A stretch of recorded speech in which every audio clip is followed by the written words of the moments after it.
নবীকে একদিন ডাকলেন। আমার আবু নবী চলে আসলেন, ভাতিজা রে, ভাতিজা তুমি আমার বোঝা হালকা করো। আমার নবী বলছেন, চাচা গো আমি কি আপনার বোঝা হয়ে গেছি নাকি? বলে না ভাতিজা, আমার এটা বলার উদ্দেশ্য না, তুমি বড় হয়েছো, কিছুদিন পরে তোমার বিয়ে হবে, ভাতিজা রে তোমাকে কিছু কাজ কাম করতে হবে, রোজগার করতে হবে। আমার নবী বলছেন, আল্লাহ গো আমি এখন খেড় ভেঙে দুই খান করি না, আমি কাজ কোথায় খুঁজতে যাব? আমার আল্লাহ বলছেন, নবী গো কাজ তোমাকে খুঁজতে হবে না, বরং কাজ তোমাকে খুঁজে নিবে। আমার আল্লাহ বলছেন, নবী গো কাজ তোমাকে খুঁজতে হবে না, বরঞ্চ কাজ তোমাকে খুঁজবে। কি কাজ করেছিলেন? মক্কা নগরে একটা সব থেকে পয়সাওয়ালী মেয়ে ছিল, যার নাম হচ্ছে খাদিজাতুল কুবরা রাদিয়াল্লাহু তাআলা আনহা। ওই খাদিজার না দুটা বিয়ে। প্রথম একটা বিয়ে হলো, দুটা সন্তান হলো, দুটা সন্তানও মারা গেল আর স্বামীও মারা গেল। আবার একটা বিয়ে করলেন, আবার দুটা সন্তান হলো, দুটা সন্তানও মারা গেল, স্বামীও মারা গেল। আর এই খাদিজার দিকে চিন্তা করতে গিয়ে উনার বাবা খালিদ ইবনে ওয়ালিদ উনিও দুনিয়া ছাড়লেন। আর যত মাল সম্পত্তি ছিল সমস্ত মাল সম্পত্তির মালিকিনী হয়ে গেলেন খাদিজাতুল কুবরা রাদিয়াল্লাহু তাআলা আনহা। তবে খাদিজাতুল কুবরা ভাবলেন, আমি দুটা স্বামী হারালাম, চারটা কি হারালাম? ছেলে হারালাম, সন্তান হারালাম।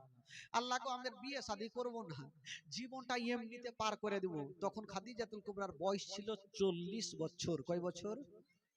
আর আমার নবীর বয়স 40 বছর বয়সে খাদিজা। তবে একটা কথা, আল্লাহ মা খাদিজাতুল কুবরাকে দেখতে এত সুন্দর বানিয়েছেন, আহ যারা জানতো তারাই জানতো 40 বছর, কিন্তু যারা প্রথম দেখতো মনে হচ্ছে একটা 16 বছরের যুবতী খাদিজা। জোরে বলুন, এত সুন্দর চেহারা। তবে মা খাদিজাতুল কুবরা ভাবছেন, আমি চারটা সন্তান হারালাম, দুটা স্বামী হারালাম, আমি আর বিয়ে শাদী করব না, আমি জীবনটা এমনিতে পার করে দিব। তবে খাদিজা ভাবছেন, একটা সত্যবাদী ছেলে যদি আমি পেতাম, আমার মাল দিয়ে আমি ব্যবসা করতে পাঠাতাম, দরকার হলে তাকে ডবল বেতন দিতাম। তো নাফিসা বলে একটা মেয়ের নাম, উনি বলছেন, খাদিজা মক্কা নগরে একটা সত্যবাদী ছেলে আছে। বলে কে? বলে আবু তালেবের ভাতিজা, এখন আবু তালেব চাচার কাছে থাকে, যাকে মক্কা নগর আলামিন বলে জানে। বলে জানা, একটু বল না আমার মাল নিয়ে যদি দেয় যাই। দেখেন কাজ নবী খুঁজতে যায়নি, কাজ আমার নবীর কাছে যাচ্ছেন। জোরে বলুন সুবহানাল্লাহ। তো নাফিসা গিয়ে আবু তালেবকে বললেন, আর আবু তালেব আমার নবীকে বললেন, ভাতিজারে যখন কাজ করতে পাবে যাও তুমি একটু কাজ করে আসো। আমার নবী চলে গেছেন খাদিজাতুল কুবরার কাছে। হায় রে মা খাদিজা,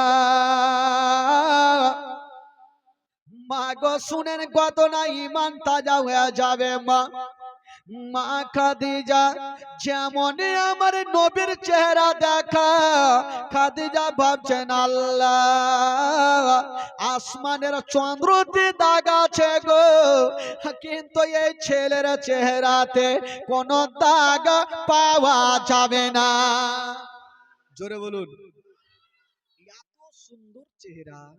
মা খাদিজাতুল কুবরা আমার নবীকে দেখছেন আর ভাবছেন, আল্লাহ এটা সাধারণ ছেলে হতে পারে না, কারণ এর ব্যবহার, আচরণ, ভালোবাসা সবটাই হচ্ছে আলাদা। তো মা খাদিজা ভাবছেন, আমার দেখে তো লাভ হবে না, যেহেতু আমি তো বিয়ে করব না, চারটা সন্তান হারিয়েছি, দুটা স্বামী হারিয়েছি, দেখে আর কি করব।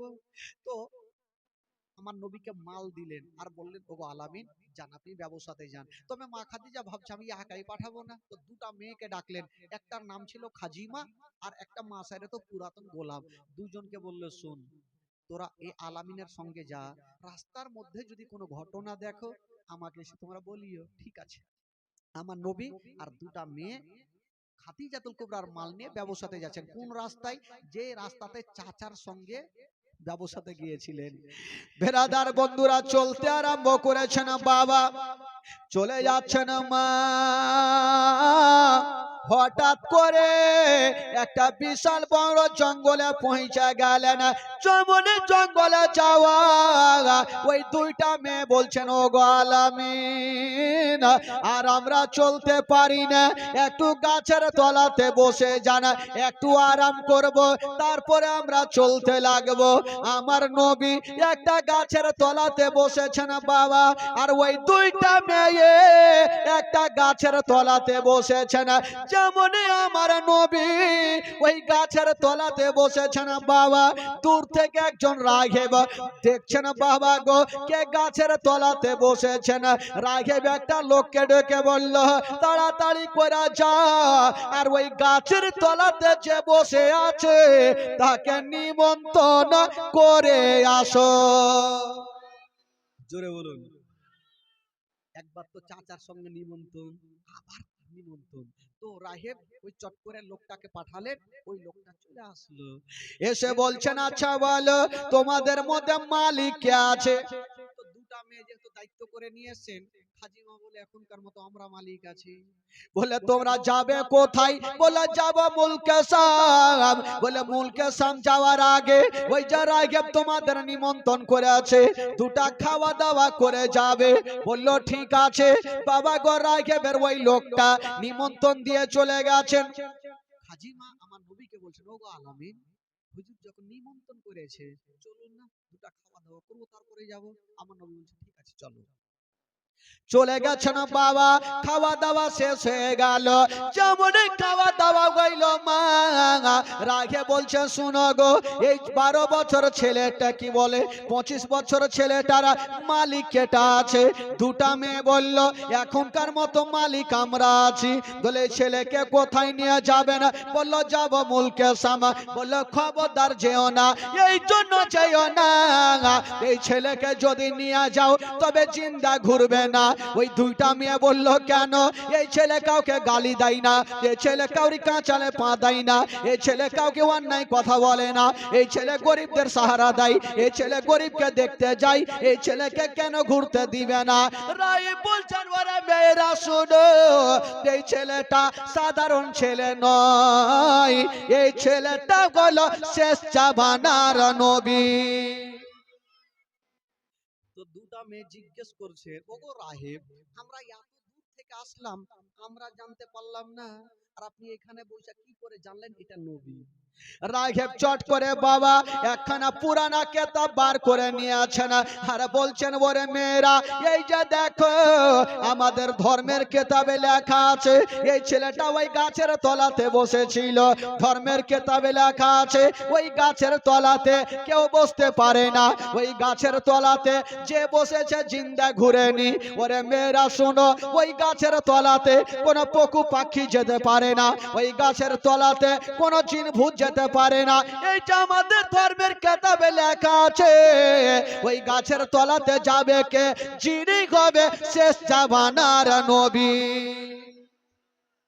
ওই দুইটা মেয়ে ভয় পেয়ে গেল, এটা নবী হবে না, আর নিয়ে যাব না।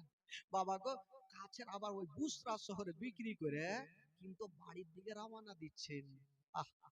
আর ওই দিকে খাদিজা নবীকে ব্যবসাতে পাঠানোর পরে চোখ থেকে ঘুমটা হারিয়ে গেছে, কখন নবী আসবে। কিন্তু বেরাদার খাদিজা একদিন রাত্রি বেলাতে শুয়ে আছেন, একটা স্বপ্ন দেখলেন, আর স্বপ্ন দেখার পরে মনটা উতালা হইল। এত সুন্দর স্বপ্ন দেখলাম, এ স্বপ্নের মানে কি হবে? স্বপ্ন এত সুন্দর, এই বাত নাই বলেগি, কি সুন্দর, এর মানে কি হতে পারে? তো তখনকার যুগে একজন বিখ্যাত আলিম ছিলেন, কে জানেন? খাদিজাতুল কুবরার একটা চাচাতো ভাই যার নাম ছিল ওয়ারকা বিন নাওফেল। উনার কাছে হাজির হইল, ডাক দিচ্ছেন ভাইয়া গো তাড়াতাড়ি দরজা খুইলো। দরজা খুলেছেন, দেখছেন খাদিজা। বলছেন বহিন কি খবর? মা খাদিজা বলছেন ভাইয়া গো আজকে একটা সুন্দর স্বপ্ন দেখলাম। কি স্বপ্ন বলো? বলছে ভাইয়া গো স্বপ্ন তো দেখলাম, তার জন্য মানেটা জানতে আসলাম, আর মানেটা বলেন। বলছে কি স্বপ্ন দেখেছো বলো? খাদিজা বললেন ভাইজান আমি স্বপ্ন দেখলাম আকাশ থেকে ওই পূর্ণিমার চন্দ্র নেমে আমার আগিনায় চলে এসে। আগিনা কোনটাকে বলে? আগনা, আগনা ওই যে মানে চতুর্দিকে বাড়ির মিডিলে একটা ফাঁকা থাকে ওইটাকে আগনা বলে না? তো খাদিজাতুল কুবরা ভাবছেন আকাশ থেকে চন্দ্র সূর্য নেমে আমার আঙিনায় চলে আসলো। এই কথা যেমনই বলতে নাই, হায়রে ওয়ারকা বিন নাওফেল একটু মুস্কি মেরে হেসে গেলেন। তো খাদিজাতুল কুবরা ভাবছে আমি টেনশন করছি, আর মানে কি হবে? ভাই আপনি হাসছেন কেন? ওয়ারকা বিন নাওফেল বলছেন খাদিজা তোমার স্বপ্নের মানে খুবই সুন্দর। আচ্ছা কি একটু বলেন তো? খাদিজার মন তো মানছে না, স্বপ্নর মানে কি হবে না, যতক্ষণ শুনবো আবার মন শান্তি হবে না। বলছেন খাদিজা তোমার স্বপ্ন যদি সত্য হয় তোমার আর একটা বিয়ে হবে।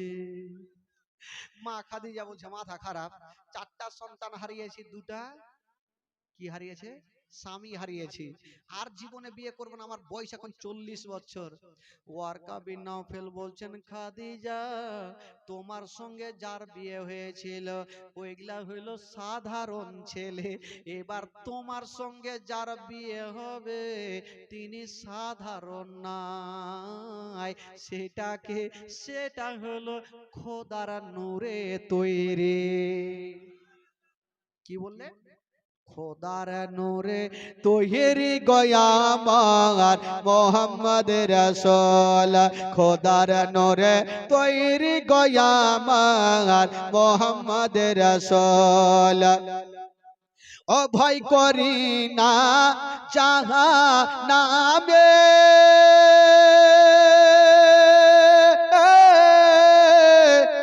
আগুন ডরাই নবের নামের, সে আগুন হবে ফল খোদার নূরে তৈরি গো আমার মোহাম্মদ রাসূল। তার কলেমা পড়তে গো মরা করব না রে ভোল, তার কলেমা পড়তে গো মরা করব না রে ভোল। ও নবী আমার পাকা কান্ডারে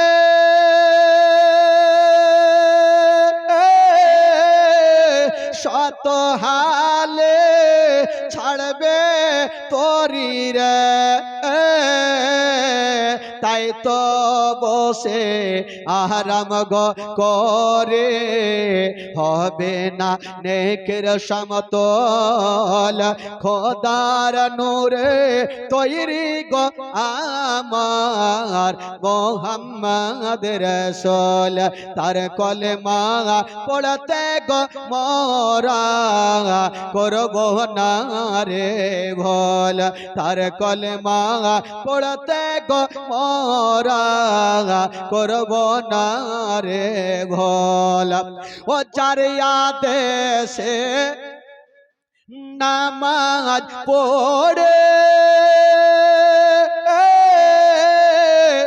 তার আদেশে রোজা রাখি গো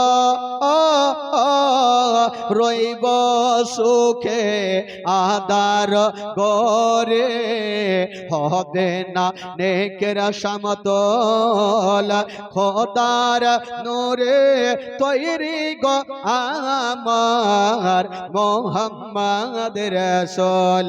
তার কলেমা পড়তে গো মোরা করব না রে ভুল। যার সঙ্গে তোমার বিয়ে হবে তিনি হবে খোদার নূরে তৈরি। হায়রে মা খাদিজা ভাবছেন বিয়ে তো করতাম না, যদি খোদার নূরে তৈরি হয় তবে বিয়ে করে নিব। খোদার নূরে তৈরি পাবো, যিনি হবে শেষ জামানার নবী, বিয়ে আর ছাড়া যাবে। কিন্তু খাদিজাতুল কুবরা ভাবছেন যিনি নবী, যার আচরণ ব্যবহার দেখে সাক্ষী দিচ্ছে উনি নবী, উনি তো আমারই মাল নিয়ে মুলকে সাম গেছে, কখন আসবে জানা নেই। কিন্তু নবী তো মুলকে সাম যায়নি, অর্ধেক রাস্তা দিয়ে চলে আসছেন। তবে মা খাদিজার চোখ থেকে ঘুমটা হারিয়ে গেল। মাগো ওই খাদিজার চুল মোবারক বড় বড় ছিল, চিরুনি হাতে নিয়েছেন বাবা, একবার চুলগুলো আঁচড়াচ্ছেন, একবার ছাদের ওপরে যাচ্ছেন, একবার নিচে আসছেন, আর রাস্তার দিকে তাকিয়ে তাকিয়ে দেখছেন নবী কখন আসবে। একদিনের ঘটনা, যেমনই ছাদে উঠেছেন বাবা, আমার নবীর ওপরে নজর পড়ে গেল। জোরে বলুন, জোরে বলুন। আমার নবীর উপরে নজর, খাদিজাতুল কুবরা, আর মন টিকে না, সঙ্গে সঙ্গে নিচে আসলো, সুন্দর জামা পরে আমার নবীর সামনে গিয়ে দাঁড়িয়ে গেল। কিন্তু খাদিজা ভাবছে আমার বয়স হলো কোথায় 40 বছর, আর নবীর বয়স হলো কোথায় 25 বছর, তো এই বিয়ের কথা আমি বলবো তো কেমন করে, কিন্তু নবী রাজি জীবনেও হবে না।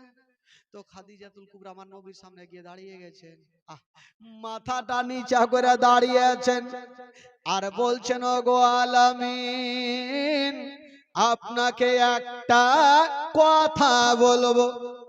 আচ্ছা কি কথা বলো? আবার বলছেন ওগো আলামিন, একটা কথা বলবো। বাবা মুখটা ফুটে কিন্তু বুকটা ফুটে না, বুক ফুটে কিন্তু বুক ফুটে না, যে বলবো তো কেমন করে, আমার বয়স কোথায় 40 বছর আর নবীর বয়স 25 বছর, বিয়ের কথা বলবো, নবী হয়তো রাজি হবে না।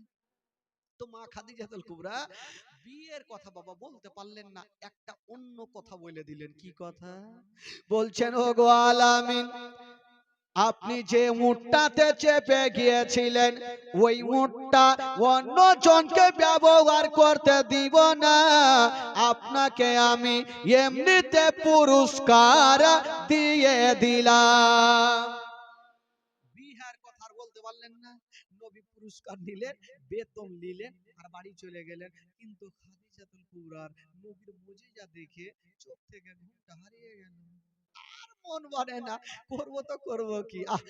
দেখে আপনার মুজিজা ভাগবতী মা খাদিজা সঁপে দিল জীবন আর যৌবন, দেখে আপনার মুজিজা ভাগবতী মা খাদিজা সঁপে দিল জীবন আর যৌবন, কেমাল দৌলত যাহা ছিল চরণে সব সপিয়া দিল, আপনারে বানাইল আপন।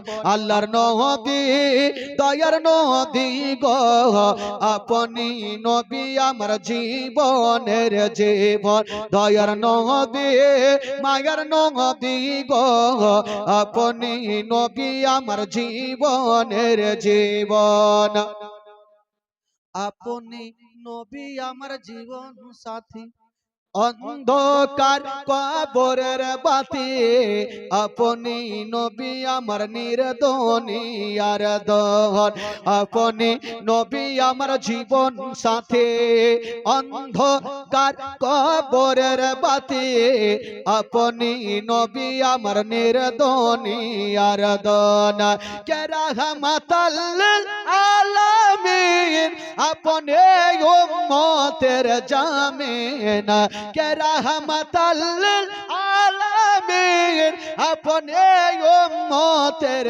জামিন, গুনেহগার উম্মতের আপন জন, আল্লাহর নবী দয়ার নবী গো, আপনি নবী আমার জীবনের জীবন, দয়ার নবী মায়ার নবী গো, আপনি নবী আমার নয়নের নয়ন, দেখিয়া হযরত বেলাল প্রেমেতে হইয়া মাতাল, পাইল ও মায়ার জালা তোর, দেখিয়া হযরত বেলাল প্রেমেতে হইয়া মাতাল, পাইল ও মায়ার জালা তোর, ও দেখে তাহার প্রেম ভক্তি বেলাল কে দিলেন মুক্তি, ও দেখে তাহার প্রেম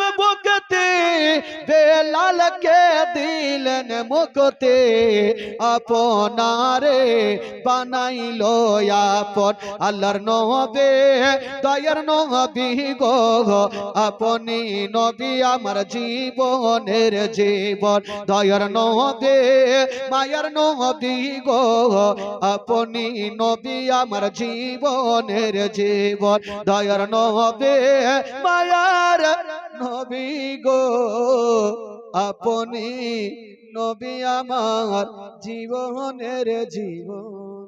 জোরে বলুন, আরো জোরে। কিছু লোককে দেখছি ঢুলছে কিনা, টাইম হয়নি ভাই ঘুমানোর। মা খাদিজাতুল কুবরার আর মনটা মানে না, চিন্তা করছে এই বিহার কথা কাকে দিয়ে পাঠাবো। তো আইভি ঠিক করলো, কি কি ঠিক করলো, মানে ঘটক। ঘটক বুঝলেন? ঘটক কাকে বলে, কি বলে আপনাদের? ঘটক। কেউ বলে না ওই যে দালাল। আর ঘটকের হাইরে মজা, ওই দিক থেকে ও লাট্টু লুঙ্গি, এদিকে ও লুঙ্গি, বিহা যারা লাগাই ওর খাতির বাতির খুব সুন্দর হয়। তো মা খাদিজাতুল কুবরা ঘটক তৈরি করলো, যে ঘটক না লাগাইলে বিয়ে হবে না। একটা মেয়েকে ডাকলেন, যে মেয়েটার নাম ছিল নাফিসা। কি নাম বললাম? নাফিসাকে ডাক, বলছে হারে নাফিসা একটু জানা। কোথায় গো মালকিন? বলে একটু যাও আবু তালেবের কাছে গিয়ে উনার ভাতিজার জন্য আমার বিয়ের কথা বলে এসো। নাফিসা বলছে আমাকে বেতন দিলেও ভালো, নাও দিলে ভালো, তোমার বিহার কথা বলতে যাব, আবু তালেব দেরি করবে না, আমার গলাতে তারওয়ারি চালিয়ে দিবে। কেন? বলে তোমার বয়স কোথায় 40, 4টা সন্তান হারা, 2টা স্বামী হারা, আর ওই নবীর বয়স হলো 25 বছর, তোমার বিয়ের কথা বলতে যে আমি নিজের গলা কাটাবো, জিন্দেগিতে যাব না। তো খাদিজা বলছে একটু জানা রে, একটু দেখ না, এই এই ছেলেরা কথা বলবি না বললাম না, একটু জানা, একটু বইলে তো দেখ। তবে নাফিসা আজকে যদি তুই বিয়েটা লাগিয়ে দিতে পারিস, তোকে আমি দাসীর জায়গাতে রাখবো না, তোকে আমি আজাদ করে দিব, তোকে দাসীর জায়গাতে রাখবো না। তো নাফিসা মনে মনে চিন্তা করলো, একবার দেখি তো যাইয়া, রাজি তো হবে না, একবার যাইয়া দেখি। নাফিসা গেল, আবু তালেবের সামনে গিয়ে দাঁড়িয়ে গেল। আবু তালেব বলছে নাফিসা, বলে কি হলো? বলে আচ্ছা নাফিসা বলো কেন এসছো? নাফিসা বলল হুজুর আমি আপনার কাছে আইসাছি। আরে এসছো তো দেখতে পাচ্ছি, কিসের জন্য বলো? আবার বলে হুজুর আপনার কাছে আইসাছি। এই রাগের মাথায় বলছে এই কেন এসো বলো? আবার বলছে আপনার কাছে আইছি। বাবা বুকটা ফুটে কিন্তু মুখটা ফুটে না। নাফিসা চিন্তা করছে বিয়ের কথা বলবো, যদি আবু তালেব রেগে যায় তাহলে তো মুশকিল হয়ে যাবে। আবু তালেব বলছে নাফিসা আইসি আইসি বলো না, বলো কেন এসো? নাফিসা বলল হুজুর আপনার কাছে আইসি। বলো কেন? যেমনই বলতে যাবে নাফিসা পিছনে ঘুরে দেখছে কোন গুলখি আছে কিনা। গুলখি বুঝলেন? গুলখি ওই বাড়ির কি বলে আপনাদের ভাষা, কি বলে ওটাকে? হাল্লি, গাল্লি, ওই যে একটু জায়গা থাকে না গাল্লি। নাফিসা ঘুরে দেখছে যদি রেগে যায় তো কোনো গাল্লি আছে কিনা, যদি রেগে যাই তবে গাল্লি দিয়া পালিয়া যাব। আবু তালেব বলো নাফিসা বলো। নাফিসা হিম্মত করে চিন্তা করছে করবো তো করবো কি, না বললে তো বের হবে না, বলতেই হবে।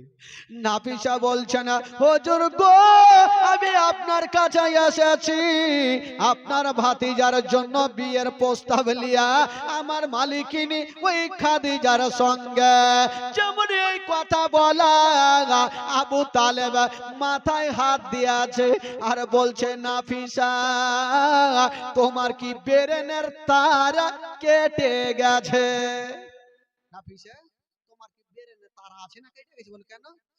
মা খাদিজাতুল কুবরা এত মাল সম্পত্তির মালিকিনী, এত টাকাওয়ালি পয়সাওয়ালি, আমার গরিব ভাতিজাকে বিয়ে করবে, এটা আমার বিশ্বাস হয় না।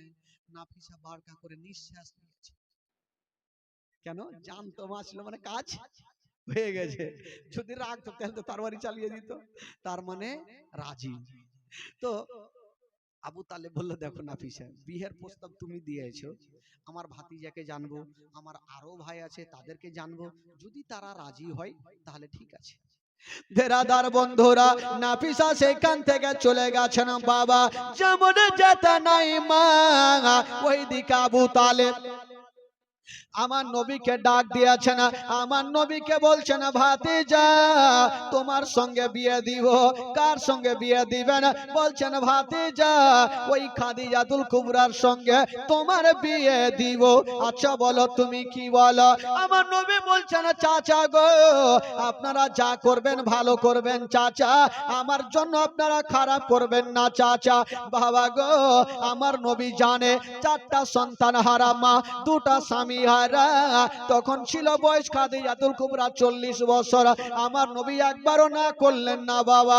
আমার নবী ভালো করে জানে আমার চাচা যা করবে ভালো করবে, কোনো খারাপ করবেন না বাবা। তবে বেরাদার বন্ধুরা, আইরে আমার নবী পাক বিয়েতে রাজি হয়ে গেল। আবু তালেব সবাইকে ডাক দিলেন, সব ভাই বোনেরাকে নিয়ে বসে একটা ঠিক করলেন বাবা। আর ওই মা খাদিজাতুল কুবরার সঙ্গে আমার নবী পাকের বিয়ে হয়ে গেল। জোরে বলুন। আমার নবীর বিয়ে মা খাদিজাতুল কুবরার সঙ্গে কমপ্লিট। বাবা গো এবার বিয়ে তো হয়ে গেল, কিন্তু বেরাদার কিছু কিছু গরিব কি বলে মক্কা নগরের মেয়েরা একটা টেনশনে পড়ে গেল। কেন জানেন? যে আমরা খাদিজাতুল কুবরার সঙ্গে যখন গিয়েছিলাম, যখনই গিয়েছি পার্সে তো মুঠি বোঝাই করে আমাদেরকে দিয়ে দিয়েছে দান হিসাবে, কোনোদিন গন্তি করেও দেখেনি। আজকে তো উনার মালিক হয়ে গেল আলামিন, উনি দান করবে কি করবে না সেটা নিয়ে একটা টেনশন। মা খাদিজা বললেন, ওরে মক্কার মেয়েরা শুনালাও শুনালাও, আমি কি দান করিব? আমার থেকে বেশি আমার স্বামী দান করে দিবে। কি করেছিলেন আমার নবী? যতগুলা ছিল মাল সম্পত্তি, সমস্ত মাল সম্পত্তি গরিব মিসকিনকে দান করে দিয়েছিলেন। জোরে বলুন সুবহানাল্লাহ। আরো জোরে বলুন সুবহানাল্লাহ। কেমন ছিলেন আমার নবীর ব্যবহার? বাবা গো মা খাদিজাতুল কুবরার সঙ্গে আমার নবীর ঘর সংসার হইল। দিন যায় সময় কাটে, দিন যায় সময় কাটে। তবে বাবা গো ওই মা খাদিজাতুল কুবরা 15টা বছর আমার নবীর সাথে কাটিয়েছেন বাবা। আমার ভাইরা ও মা বোনেরা, তবে একটা কথা বলে দিরে বাবা, হাইরে মা খাদিজা আমার নবীকে এতই ভালোবেসেছেন বাবা, কোনোদিন কষ্ট দেয়নি, কোনোদিন দুঃখ দেয়নি। বাবা গো আমার নবী যদি বাইরে যেতেন তবে খাদিজাতুল কুবরা বিছানায় বাবা বিছানায় ঘুমাতেন না। কেন? এই জন্য ঘুমাতেন না, মা খাদিজা ভাবছে আমি যদি ঘুমিয়ে যাই তবে আমার স্বামী আমার মাথার তাজ আমাকে বাইরে থেকে ডাক দিবে, একই ডাকাতে আমার ঘুমটা না ভাঙতে পারে। এই জন্য মা খাদিজা দরজার পাশে দাঁড়িয়ে থাকতেন। আমার নবী একবার যখনই ডাক দিতেন ওই খাদিজা সঙ্গে সঙ্গে দরজা খুলে দিতেন। জোরে বলুন। আজকাল যদি আপনি বিবিকে 10 বার ডাক না দেন তো ওর ঘুমই ভাঙবে না। স্বামী রাগ করলে তো কি আর না করলে তো কি। আমার নবী জিজ্ঞেস করছেন, খাদিজা তোমাকে একবার ডাকাতে তুমি চট করে উঠে যাও, তুমি কি ঘুমাও না? বলছেন, ওগো আমার মাথার তাজ, ইয়া রাসূলুল্লাহ ইয়া হাবিবাল্লাহ, আমি যদি ঘুমিয়ে যাই আর যদি আপনার এক ডাকে ঘুমটা না ভাঙে, হুজুর আপনার মনে তো দুঃখ হবে, আপনি কষ্ট পাবেন। হুজুর আপনাকে যদি কষ্ট দিই আমার আল্লাহ নারাজ হয়ে যাবে। এই জন্য হুজুর আমি পিঠটা লাগাই না, আমি দরজার পাশে দাঁড়িয়ে থাকি। আপনি একবার ডাকাতে আমি সঙ্গে সঙ্গে দরজা খুলে দিই। বেরাদার বন্ধুগণ, বাবাজি কতটা ভালোবেসেছেন, কতটা মহব্বত করেছেন মা খাদিজাতুল কুবরা। সুবহানাল্লাহ। আমার নবী পাক সাল্লাল্লাহু তাআলা সাল্লাম বিবি খাদিজাতুল কুবরাকে ভালোবেসেছেন। দিন যাই সময় কাটে, এই করতে করতে আমার নবীর বয়স হয়ে গেল 40 বছর। জোরে বলুন সুবহানাল্লাহ। কত বছর হইল? 40 বছর। এই 40 বছর বয়সে, আচ্ছা বলুন তো, সর্বপ্রথম আমার নবীর কালেমা পড়েছিল কে গো? ছেলেদের মধ্যে সর্বপ্রথম কালেমা পড়েছিল আবু বকর সিদ্দিক রাদিয়াল্লাহু তাআলা আনহু। আর মেয়েদের মধ্যে সর্বপ্রথম আগে কলমা পড়েছিল মা খাদিজাতুল কুবরা রাদিয়াল্লাহু তাআলা আনহা। আর ছোটদের মধ্যে কলমা পড়েছিল হযরতে বেলাল রাদিয়াল্লাহু, হযরতে শেরে খোদা আলী রাদিয়াল্লাহু তাআলা আনহু। আর গোলামদের মধ্যে সর্বপ্রথম আগে কলমা পড়েছিলেন হযরতে যায়েদ রাদিয়াল্লাহু তাআলা আনহু। বাবা গো, তবে একটা জিনিস, এই যে আবু বকর আমার নবীর কলেমা পড়লেন, আচ্ছা আমার নবীকে আবু বকরের কাছে গিয়েছিলেন না আবু বকর এসে আমার নবীর কলমা পড়েছেন? কোনটা বলুন? আমার নবী গেছেন, আবু বকর এসে নবীর কাছে? তখন তো কলমা প্রচার চালু ছিল না, তখন তো কলমা জানতক না, লোক বুঝতক না। 40 বছর বয়সে আমার নবীর উপরে কোরআন শরীফ নাজিল হতে লাগলো। এই করতে করতে আমার নবী কালমা প্রচার এবার শুরু করবে 40 বছর বয়সে। ইসলাম ইন্নাদ দিনা ইনদাল্লাহিল ইসলাম, ইসলাম ধর্ম চালু করবে। আমার নবী পাক সর্বপ্রথম আবু বকরকে কালমা পড়িয়েছেন। কি করে? মারাত্মক ঘটনা শুনেলেন বেরাদার, ঈমান তাজা হয়ে যাবে। তবে বেরাদার আসুন একবার ঝুমঝুম করে আগে দুরূদ পাক পড়ুন। আল্লাহুম্মা সাল্লি আলা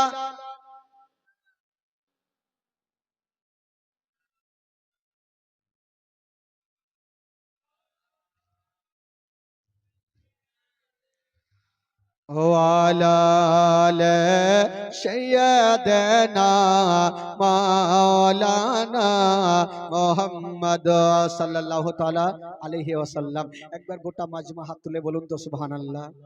আরো জোরে বলুন ইয়া রাসূলুল্লাহ। আপনাদের ঘুম পাচ্ছে নাকি বাবা? পাচ্ছে না তো? মাশাআল্লাহ।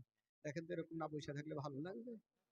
বক্তা বসে থাকবে, আপনারা বসে থাকবেন, তো বক্তাকে বলতেও ভালো লাগবে আর আপনাদেরকে শুনতেও ভালো লাগবে। তবে বাপরে, তেরা মুখ কেটে চাললে হ্যাঁ রে, চুপ। তো আমার নবী কেমন ছিলেন বাবা? তবে চলুন একটু মদিনা থেকে ঘুরে আসি, আপনাদের একটু মনটাকে চাঙ্গা করে দিই। কারণ 12টা বেজে গেলে ভাই বুঝতে পারছেন লোকের 12টা বেজে যায়। হ্যাঁ, তো আপনাদের মনটা চাঙ্গা করি। তারপরে আবু বকর সিদ্দিক আমার নবীর কাছে কি করে পৌঁছে গেল, কি করে কলমা পড়লেন, এই ঘটনাটা আপনাদের সম্মুখে বলবো ভাই। চলুন আমার সঙ্গে গোটা মাজমা একটু মদিনা চলুন। আমার ভালো লাগে না, আমি জোরে বলবেন, আমার ভালো লাগে না, আমি যাব মদিনা। আমার ভালো লাগে না, আমি যাব মদিনা। মদিনাতে না গেলে মন শান্তি গবে না। আমার ভালো, আমার ভালো লাগে না, আমি যাব মদিনা। আমার ভালো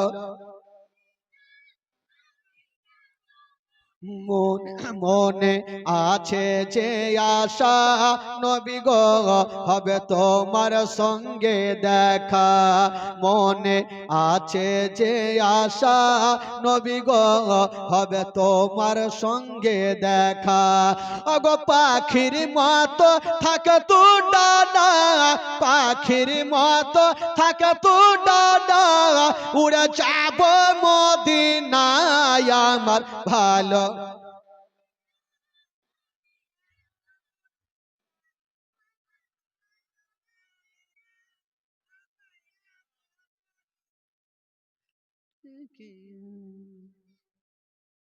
এতগুলা বইসা থেকে এরকম আওয়াজ হবে? হ্যাঁ, এতগুলা হাড্ডা হাড্ডি সব বইসা আছেন বাবা, আওয়াজ করতে হবে, গোটা মাজমা জোরে পড়তে হবে, তাহলে না। মদিনা যাওয়ার ইচ্ছা নেই নাকি আপনাদের? যাদের মদিনা যাওয়ার ইচ্ছা আছে একটু হাত তুলে দেখান, যাদের ইচ্ছা আছে। সবারই তো আছে। আচ্ছা, যাদের ইচ্ছা নাই একটু হাত তুলেন দেখি। হ্যাঁ, সবারই তো ইচ্ছা আছে ভাই। কিছু লোক হাত তুলছে না যে বাপরে টাকা নাই তো ফের কেমন করে মদিনা যাব। টাকা লাগবে না ভাই, কি লাগবে? দিল। যার দিল আছে তার মদিনা আছে, যার দিল নাই তার নসিবে মদিনাও নাই। বাবা গো চলুন একটু মদিনা গোটা মাজমা একটু আমার সঙ্গে পড়ুন। আমার ভালো লাগে না আমি, আমার ভালো লাগে না আমি মদিনাতে না গেলে মন শান্তি হবে না। আমার ভালো, আমার ভালো লাগে না আমি